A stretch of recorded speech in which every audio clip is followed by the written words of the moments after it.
Netflix recently launched the second series of The Crown. It's lavishly shot and priced period drama about the British royal family. Reports have claimed the show's first series cost a record $130 million, £97.4 million, though its creator Peter Morgan thinks that's near the total for both. Either way, it's a lot, between $6.5 million and $13 million per hour-long installment. Could dramatizing Queen Elizabeth II's reign have cost more than the actual Queen costs the UK? Let's look at that, and some other things that are pricier on screen than in real life. The Queen is about to get more expensive, after MPs voted to increase the sovereign grant paid to her by the British Treasury. Shall receive £82.2 million in 2018-19, equivalent to £1.25 per British person. As royal visits, ceremonies and security aren't covered by the grant, the actual yearly cost of the monarchy is about £300 million, Britain's Telegraph newspaper reports. With that in mind, it seems Her Majesty and family are still costlier than their glamorous TV imitators. Verdict: The Crown is expected to run for 6 series. If their cost remains stable, that's either $780 million, £584 million, if you believe the rumors, or, on Morgan's figures, $390 million, £292 million. At worst, it seems, the annual cost of the royals would fund 3 series of The Crown. At best, it's all 6.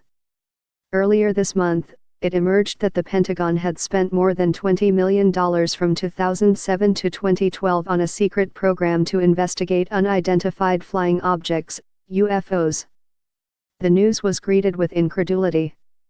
Wouldn't it have been cheaper to call Mulder and Scully? That depends how fast they work. The much-loved 90s TV series where FBI agents probe the paranormal, The X-Files, cost $1.5 million per episode for the first 5 series, according to IMDb. Adjusted for inflation to 2007, when the Pentagon operation started, that's $2.1 million.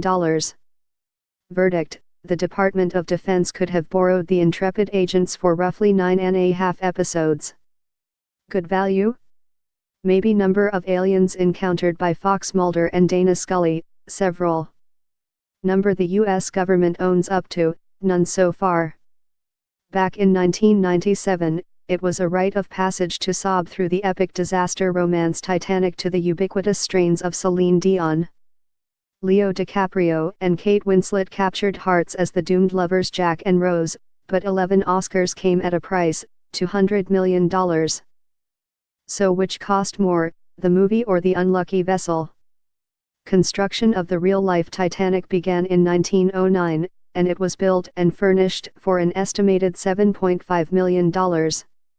That's equivalent to about $127 million when the film came out. Verdict: The blockbuster takes it. Seemingly, it costs more to tell the story of an ill-starred luxury liner than it did to build it in the first place. U.S. healthcare is notoriously expensive, and the same was true of medical drama ER, which helped George Clooney shoot to stardom. In 1998, U.S. TV network NBC offered its makers Warner Brothers an unprecedented $13 million per episode for the antics of Doctors Green, Corday, Weaver et. Alabama. How does that compare to the cost of running a real ER?